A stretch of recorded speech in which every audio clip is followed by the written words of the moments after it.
For 60 years, Recording for the Blind and Dyslexic has been helping thousands of wounded veterans and others with print disabilities gain access to the printed word as they travel the road to educational and professional success. It's been a long, hard road. Michael Jernigan and RFB&D.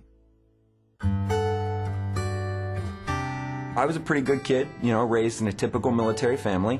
Mike, as a child, was probably one of the most precocious young men that you could find.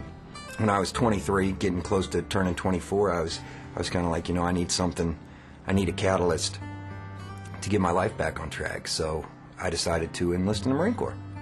And my dad was actually the officer that swore me in. I raised my right hand, and he's the one that read me the oath.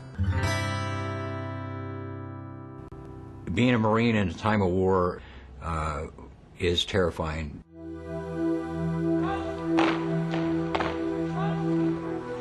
When it's your son that's going out to do that, to succeed you, it's hard to take.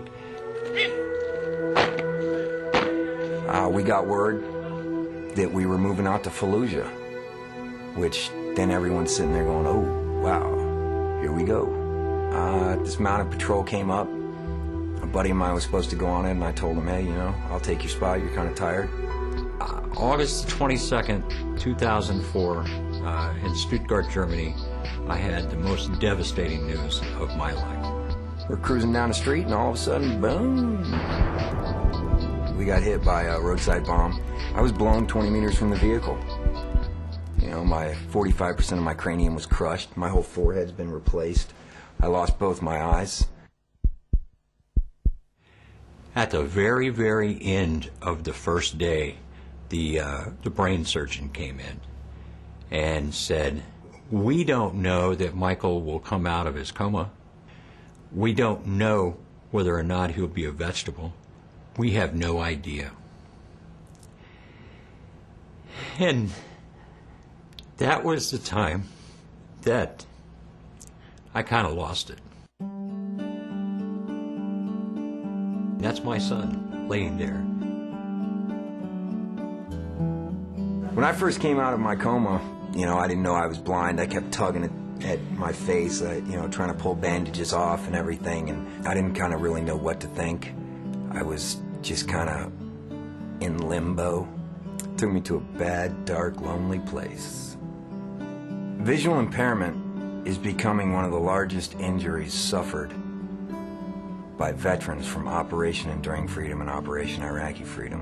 And a lot of it comes from blast injuries, the roadside bombs, these improvised explosive devices that you hear so much about in the media. One of the hardest things that I've had to deal with going blind is the loss of a sense of independence. I used to read a lot of books. When I was in the hospital and couldn't read, it makes you feel like you're not as good as the rest of the people out there. I knew there were books on tape through the Library of Congress. I had no idea that that RFB&D even existed. What I've learned about RFB&D, that it was started after World War II. And it was started for veterans coming back with the different disabilities they were suffering in the war. Right now I'm in Northern Virginia Community College, and with aspirations to transfer to Georgetown University to study international relations. After he'd been in school for about a couple of weeks, I said, well, Mike, how you doing this? You're telling me about these papers you're writing. And he says, well, I have these audio textbooks, Dad. I'm able to, flip right through the assignments, the reading assignments, and I'm like, sweet, that's pretty good.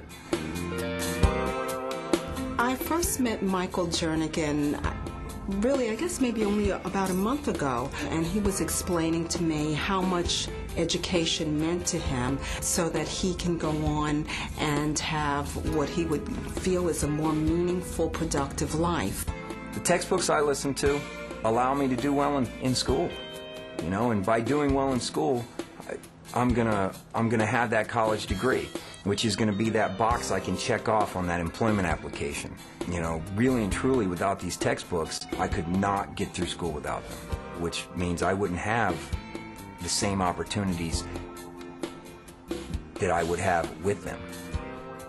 My son is a highly motivated, wounded Marine that is not letting anything stop him in the pursuit of his life, liberty, or his pursuit of happiness.